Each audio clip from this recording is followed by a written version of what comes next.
आज हमारे मुआशरे में अगर कोई परेशान है, अगर कोई रोता है, तो हम बजाय उसके गम में शरीक होने के उस पर हंसते हुए नज़र आते हैं। अगर हमारा कोई भाई बहन या पड़ोसी दुख में होता है तो आज हम उस पर खुश होते हुए नज़र आते हैं। अगर किसी को खुशहाल देखते हैं तो उसकी तरक्की से जलने लगते हैं, हसद करने लगते हैं, कुढ़ने लगते हैं, फिर उसको तकलीफ़ पहुंचाने और नुकसान पहुंचाने के पीछे पड़ जाते हैं कि किसी तरीके से इसको बर्बाद किया जाए, इसे नुकसान पहुंचाया जाए। दिल जल भुन कर कबाब बन जाता है और हर वक्त ये नापाक सोच रहती है, यही सोचते रहते हैं कि कब ये बर्बाद हो, कब इसकी नेमत, कब इसकी दौलत छिन जाए और हमें मज़ा आ जाए। अल्लाह की पनाह।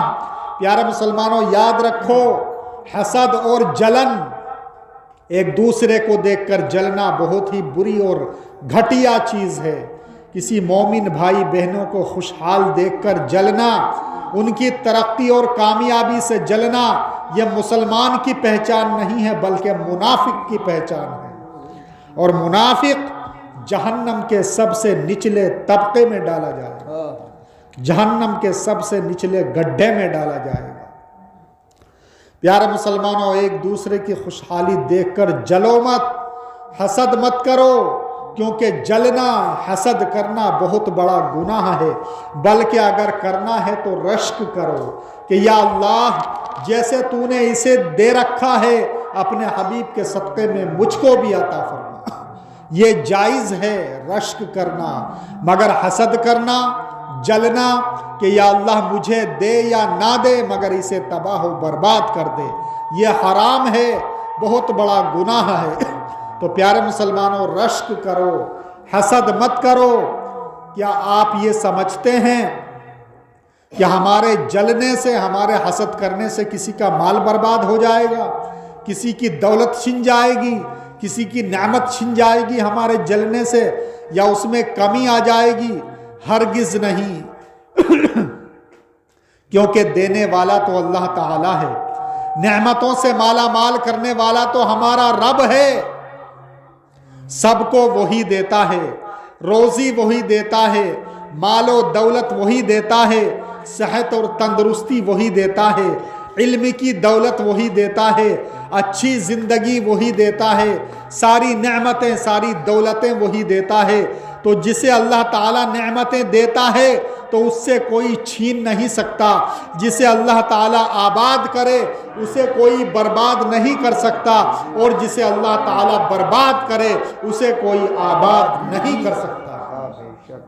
और जिसे अल्लाह ताला खुशहाल करे उसे कोई बदहाल नहीं कर सकता, और जिसे अल्लाह ताला बदहाल करे उसे कोई खुशहाल नहीं कर सकता। इज्जत व ज़िल्लत उसके इख्तियार में है, जिसे चाहे इज्जत दे मेरा मौला, जिसे चाहे जलील करे। अल्लाह चाहे तो फ़कीर को बादशाह बना दे और बादशाह को फ़कीर बना दे। खुदा चाहे तो सांसों की सलासत छीन सकता है, तेरे नाशुक्री करने पर वो नेमत छीन सकता है, तेरे नाशुक्री करने पर वो दौलत छीन सकता है। और तुझे दौलत पे इतराते हुए क्यों डर नहीं लगता? अता की जिसने दौलत है वो दौलत छीन सकता है। अता की जिसने दौलत है वो दौलत छीन सकता है।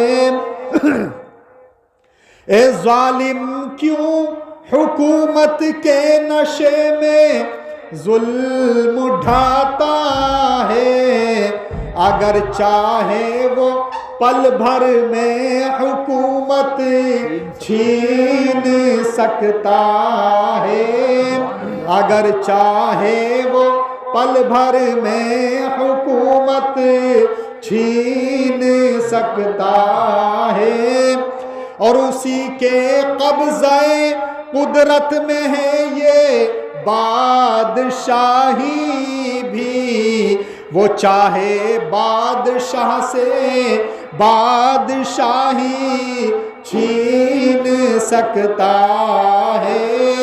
वो चाहे बादशाह से बादशाही छीन सकता है। और जरा सी मिल गई शोहरत तो तेरे पर निकल आए। जरा सी मिल गई शोहरत तो तेरे पर निकल आए। तुझे दी जिसने शोहरत है वो शोहरत छीन सकता है। तुझे दी जिसने शोहरत है वो शोहरत छीन सकता है। और तकब्बुर है तुझे जिस ताकत बाजू पे ए नादा। वो कादिर है वो चाहे तुझसे ताकत छीन सकता है। वो कादिर है वो चाहे तुझसे ताकत छीन सकता है। और दिखावे की इबादत से ए जाफर दूर ही रहना। दिखावे की इबादत से ए बंदो दूर ही रहना। वो है गयूर तौफीक इबादत छीन सकता है वो गयूर तौफीक इबादत छीन सकता है। क्योंकि दिखावे की इबादत मुंह पर मार दी जाती है, अल्लाह की बारगाह में कबूल नहीं होती है। लोगों को दिखाने के लिए इबादत मत करो बल्कि अल्लाह के लिए करो, अल्लाह को राज़ी करने के लिए इबादत करो। तो जब हमारा ईमान है कि जिसको जो भी नेमत मिली है, जिसको जो भी दौलत मिली है, जिसको जो भी शोहरत मिली है, अल्लाह ताला ही की दी हुई है। और जिसको जो मिल रहा है या मिलेगा सब अल्लाह ताला ही की तरफ से मिल रहा है और अल्लाह ताला ही की तरफ से मिलेगा। फिर उसके बाद भी किसी की खुशहाली को देखकर जलना, तो ये अल्लाह ताला की कुदरत और अता से जलना नहीं है तो और क्या है, क्योंकि देने वाला तो अल्लाह ताला ही है। तो अब आप ही बताइए कि जो इंसान अल्लाह की अता पर हसद करे, अल्लाह के देने पर जले, अल्लाह की अता को चैलेंज करे, जो इंसान अल्लाह के देने पर एतराज़ करे कि फ़लाँ को क्यों दिया, इतना क्यों दिया और उतना क्यों दिया, तो ऐसे इंसान का, ऐसे शख्स का, चाहे वो मर्द हो या औरत हो, दुनिया और आखिरत में क्या हश्र होगा। सही बात तो यह है कि किसी को देखकर जलने वाले, चाहे वो मर्द हो या औरत, हरगिज़ इज़्ज़त और वक़ार और चैन और सुकून नहीं पा सकते। जलने वाले इंसान को ना दुनिया में कामयाबी नसीब होती है, ना चैन नसीब होता है, ना सुकून नसीब होता है, ना आखिरत की भलाई नसीब होती है। क्योंकि जिससे अल्लाह और उसका रसूल नाराज़ हो जाता है, सारी कायनात उससे नाराज़ हो जाती है। इसलिए हमें एक दूसरे को देखकर जलना, कुढ़ना, हसद करना बिल्कुल छोड़ देना चाहिए, क्योंकि इसमें फ़ायदा तो ज़र्रा भर का नहीं है, मगर किसी को देखकर जलने का वबाल इतना बड़ा है कि जलने वाले की दुनिया भी तबाह हो जाती है और आखिरत भी तबाह व बर्बाद हो जाती है। सरकार मदीना सल्लल्लाहु तआला अलैहि व आलिहि वसल्लम का फरमान मुबारक है कि जलना यानी हसद नेकियों को इस तरह खा जाता है जिस तरह आग लकड़ी को खा जाती है, यानी जलने वाले की सारी नेकियां तबाह व बर्बाद हो जाती हैं। इसी ताल्लुक़ से एक और रिवायत मौजूद है कि प्यारे आका सल्लल्लाहु ताला अलैहि वसल्लम ने इरशाद फरमाया कि तुम में से कोई शख्स उस वक्त तक पूरा मुसलमान नहीं हो सकता जब तक वो अपने भाई के लिए वही पसंद ना करे जो वो अपने लिए पसंद करता है। अब आइए हम गौर करें कि हमें क्या पसंद है। मुख्तसर ये कि हम में से हर इंसान ये चाहता है कि हमारे पास अच्छे से अच्छा मकान हो जाए, मुनासिब कारोबार हो जाए, अच्छे और ख़ूबसूरत कपड़े मिल जाएं पहनने के लिए, अच्छा खाना अच्छा पहनना नसीब हो जाए, नेक औलाद मिल जाए, खुशहाली सेहत और तंदुरुस्ती हासिल हो जाए, ज़िंदगी की सारी सहूलतें सारी आसानियां मिल जाएं। तो सुनो, ठीक जिस तरह हम अपने बारे में सोच रहे हैं ना कि हमें हर चीज़ मिल जाए, इसी तरह हमें अपने मुसलमान भाई बहनों के बारे में भी पसंद करना होगा। अपनी खुशी की तरह उनकी खुशी को भी कबूल करना होगा, अपने गम की तरह उनके गम को भी समझना होगा, अपनी कामयाबी पर खुश होने की तरह दूसरों की कामयाबी पर भी खुश होना होगा, दूसरे की खुशी देखकर अपने अंदर खुशी का जज्बा पैदा करना होगा। तब जाकर हम पूरे मुसलमान कहलाएंगे और फिर फरिश्ते भी हमारी ऐसी मुसलमानी पर रश्क करते नजर आएंगे। लिहाजा आज हम तमाम ही मुसलमानों को ये अहद लेकर उठना है कि आज से हमें हसद और जलन को बिल्कुल छोड़ देना है और अपने तमाम मुसलमानों के गम में भी और खुशी में भी बराबर का शरीक रहना है। अपने मुसलमान भाइयों और बहनों के गम को अपना गम समझना है और उनकी खुशी को अपनी खुशी समझना है। शायर कहता है, कर दुआ ए मेरे दिल सभी के लिए, कर दुआ ए मेरे दिल सभी के लिए, आदमी जी सके आदमी के लिए, कर दुआ ए मेरे दिल सभी के लिए, आदमी जी सके आदमी के लिए, कर दुआ ए मेरे दिल। और जब सब प्यार के साथ रहते हैं, मान लो घर में एक फैमिली में अगर सब प्यार के साथ रहते हों, मोहब्बत के साथ रहते हों, तो कितना अच्छा लगता है। पूरा घर खुशहाल नज़र आता है, चमन की तरह लगता है, जैसे कोई बाग हो, फूलों का सारे फूल खिले हुए नज़र आ रहे हैं, सब हंसते मुस्कुराते नज़र आ रहे हैं। और अगर सब एक दूसरे को देखकर जलने वाले हों तो सबका मुंह सुलगता हुआ नज़र आएगा, कोई मुस्कुराता हुआ नज़र नहीं आएगा। तो घर में फूलों की तरह चेहरे खिले हुए नज़र आने चाहिए। शायर कहता है, ये जहां प्यार का एक बगीचा बने, ये जहां प्यार का एक बगीचा बने, दिल में जो प्यार हो हर किसी के लिए, कर दुआ ए मेरे दिल सभी के लिए, आदमी जी सके आदमी के लिए, कर दुआ ए मेरे दिल।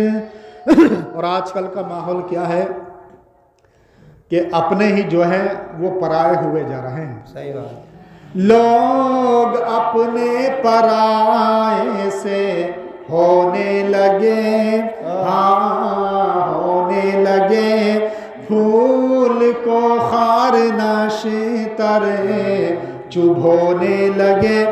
यानी किसी को अगर हम हंसता हुआ देख रहे हैं, खुशहाल देख रहे हैं, तो हम उसको जो है ये सोच रहे हैं कि किसी तरीके से इसे कांटे चुभाएं, समझे, ये हंसता हुआ नजर ना आए बल्कि रोता हुआ नजर आए। लोग अपने पराए से होने लगे, फूल को खार नशे तरे चुभोने लगे क्यों एक जरा से हसद और खुदी के लिए कर दुआ। ए मेरे दिल सभी के लिए आदमी जी सके आदमी के लिए कर दुआ।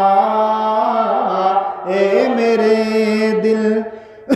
और आज एक ही घर में एक को दूसरे से वास्ता नहीं है। बाप बेटे में जो है जुदाई है, ना बाप बेटे से बोल रहा है ना बेटा बाप से बोल रहा है। बाप का अलग रास्ता, बेटे का अलग रास्ता। तो आजकल का माहौल ये हो रहा है कि एक घर में ऐसे रहते हैं जैसे कोई अजनबी हो, ना उससे बोलना चाहना है ना उससे कोई वास्ता रखना है, बिल्कुल अजनबियों की तरह रहते हैं। एक को दूसरे से नहीं वास्ता, बाप बेटे का है मुख्तलिफ रास्ता। एक को दूसरे से नहीं वास्ता, बाप बेटे का है मुख्तलिफ रास्ता। अजनबी जिस तरह अजनबी के लिए कर दुआ। ए मेरे दिल सभी के लिए आदमी जी सके आदमी के लिए कर दुआ। ए मेरे दिल। और जो अकेला रहना चाहता ना, जिसे इकलखुरा कहते हैं, वो किसी से रखना नहीं चाहता, वही चाहता कि बस मैं अकेला रहूं। तो ऐसे आदमी का हाल क्या होता है आप जानते हैं कि जब उसे कोई बीमारी होती है या परेशानी होती है, वो परेशान होता है, तो फिर उसे देखने के लिए भी कोई नहीं जाता, ना उसकी परेशानी में कोई काम आता है। क्योंकि ये तो भाई किसी से बोलता ही नहीं, किसी से रखना ही नहीं चाहता, तो कौन जाएगा उसके पास जी। तो मदद भी लोग उसी की करते हैं, उसी का हालचाल पूछते हैं, उसी की परेशानी में काम आते हैं, जो सबसे रखता है, सबसे मोहब्बत रखता है, सबसे बोलचाल रखता है। तो शायर कहता है कि मिल के बैठे बिना कोई चारा नहीं, आदमी का अकेले गुजारा नहीं। एक घर में रह रहा है, आज हमको किसी काम की ज़रूरत पड़े कि हमें ये काम करना है और अपनी समझ से ही वो काम कर रहे हैं, किसी से ना मशवरा लिया ना कुछ किया। तो जब तजर्बा नहीं होता ना, घर में तजर्बेकार होते हैं, बाप है, बाप से मशवरा लो कि अब्बा जान मैं ये काम करना चाहता हूँ, क्या करूँ, करूँ या ना करूँ, क्योंकि तजर्बेकार आदमी ही अच्छा मशवरा दे सकता है। सब मिलकर बैठ के मशवरा, क्योंकि हुजूर की हदीस पाक है, मशवरे में खैर है, मशवरे में अच्छाई है, मशवरे में भलाई है। अगर तुम किसी से मशवरा करोगे तो कोई अच्छा मशवरा देगा, अगर तुमने उस पर अमल कर लिया तो तुम्हारा वो काम जो है सफल हो जाएगा, कामयाब हो जाएगा। अगर तुमने अपनी समझ से काम किया, भाई मुझे नहीं है किसी के मशवरे की ज़रूरत, मैं तो भाई अपनी समझ से ही काम करूँगा, तो ऐसे आदमियों को हमने तबाह बर्बाद होता देखा। तो घर में भी जो है ज़रूरतें पड़ती रहती हैं एक दूसरे से। या मत समझो कि हमें किसी से काम नहीं पड़ेगा, हम किसी का, हर किसी को ज़रूरत पड़ती है। कोई ना कोई मोड़ ऐसा आता है जब तक ज़िंदगी है कि ज़रूरत पड़ती ही है। मिल के बैठे बिना कोई चारा नहीं, आदमी का अकेले गुजारा नहीं, साथ है लाज़मी जिंदगी के लिए कर दुआ। ए मेरे दिल सभी के लिए आदमी जी सके आदमी के लिए कर दुआ। ए मेरे दिल। और अगर हम अपने आका की तालीम पर अमल करें तो हमारा जो है, हमारे दिलों में जो अंधेरा है वो मिट जाएगा। मेरे आका की तालीम पाए अगर दिल से अपने अंधेरा मिटाए अगर मेरे आका की तालीम पाए अगर दिल से अपने अंधेरा मिटाए अगर कोई तरसे न फिरे रोशनी के लिए कर दुआ ए मेरे दिल सभी के लिए आदमी जी सके आदमी के लिए कर दुआ ए मेरे दिल। अल्लाह तबारक व तआला की बारगाह में दुआ है कि जो कुछ कहा गया सुना गया इसमें पढ़ने सुनने में जो भी गलतियाँ हो गई हैं अल्लाह अपने करम से अपने हबीब के सदक़े में मुआफ़ फरमाए, अपनी बारगाह में कबूल फरमाए। और इस ज़िक्र खैर की बरकत से जो बच्चा मरहूम इस घर से रुखसत हो गया अल्लाह उस बच्चे को जन्नतुल फिरदौस में आला मकाम अता फरमाए और इस ज़िक्र खैर की बरकत से इस घर में खैर व बरकत नाजिल फरमाए। आमीन सुम्मा आमीन। कसर